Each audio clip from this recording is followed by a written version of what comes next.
Burns from amyandburns.com, and today I'm going to be showing you another tip and activity to use in Seesaw or Google Slides.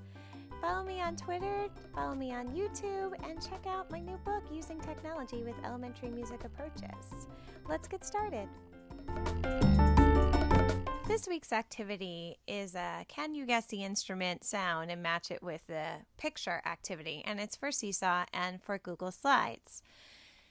The reason I wanted to tackle this activity is because in Seesaw, which I'm going to show first, and then I'll show how you can do this in Google Slides, but in Seesaw, music educators, we have a challenge because what we want to do is add multimedia and multiple of it onto one page, but we can only add one video file per page.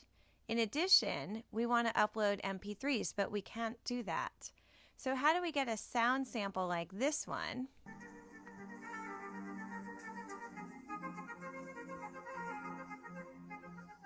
with a somewhat decent quality onto multiple ones of these onto a Seesaw page? So I went and followed Chris Shiner again on Twitter. And if you aren't following him on Twitter, following his YouTube channel, and you use Seesaw and you like to create activities, follow him. He has so many great ideas. He is an elementary educator. I hope that I'm right on that, Chris. And he does so many really cool activities. And what I've done is watched him, always credit him because he's really come from him, and then try to emulate them in music. Now, again, we have a challenge in music because I wanted to put 4 audio files onto the page, and I did it, but it's a workaround to how I did this. The first way I thought I would do this is just go into iMovie, snip out the audio that I want, just like 10 seconds worth, and put the little audio icon on top. So for a timpani sample, it sounds like this.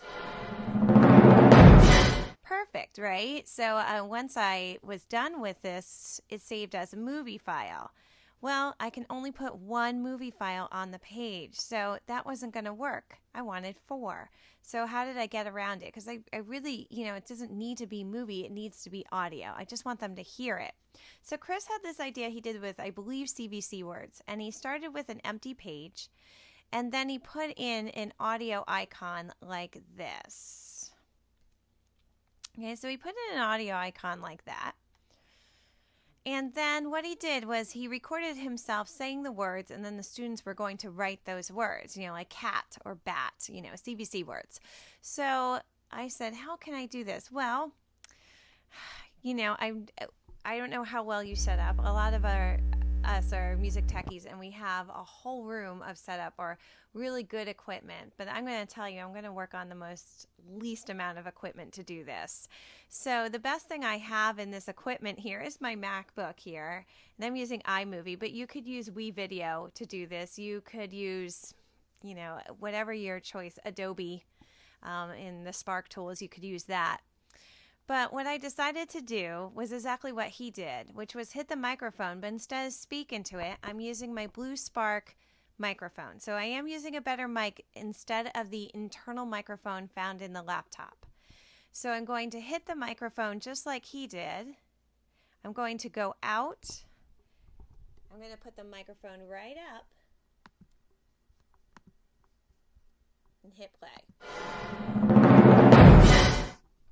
Go back to Seesaw and click done. The microphone right up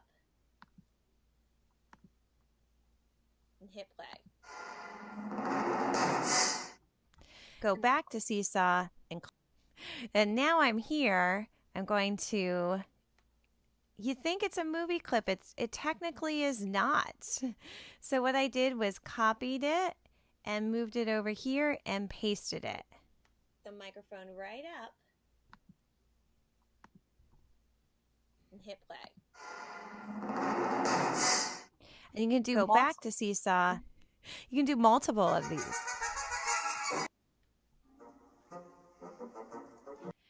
So using a decent mic, you can do this. Now, if you don't want it, just delete it. And then when you come back here, as Chris did, delete it. Follow Chris Shiner on Twitter and his YouTube channel. I get so many great tips from him and how-to videos. They're phenomenal. So that's how I did this in Seesaw. And then when I'm done with this page, I delete the page. And I have multiple audio examples. Again, I'm not using a lot of equipment where a lot of my friends probably have different things that they use to make that audio sample better because mine are pretty quiet. But one thing I did invest in is get a better microphone so that even when I'm just putting that microphone up to the speaker of the laptop, I get a better sound. Now, if I was using a better speaker, I would get a louder, better sound. So that's one way to do this until Seesaw allows us to upload MP3s. I know we're still not there yet. So until then, that is a workaround. Now, in the Google Slides, it was much simpler because the Google Slides allows YouTube videos, multiple ones on the page. So when I made this in iMovie, once I was finished, I just uploaded it to YouTube and put that link right in here. And so that was just a YouTube link. But because there's no drawing tool, as you can see, they have to use the line tool. So either you do this two ways in class. One, assign it to them and force a copy. Always force a copy and then just use the line tool in the edit mode. Or if you're going to do this face-to-face with restrictions or you're trying to do this over Google Meets, Zoom, Teams, use the pointer tool and then have the students tell you where should it go. Of course, the pointer tool is really bad there because it's red on a red background. Go ahead and change that background to whatever color you want. But again, once you go over here, they're all linked. Put the pointer tool and then say, where does it go? And how that will help the students visually see where it's supposed to connect to. So that is my activity of the week for this week. Follow me on YouTube. Check out my book where there's a lot more activities because it is all about technology with different elementary approaches like First Steps by Dr. Feyerabend, Zoltan Kodai's, and Orff Schulwerk, as well as project-based learning. And there's the gurus that wrote the overviews for that, and you can have an access to a website with a lot of manipulatives and supplements and videos. And every time I do an activity like this, I add it to that website. So you're always getting up to date on the website and you're always getting more activities. So I hope to see you soon and I hope you're doing well.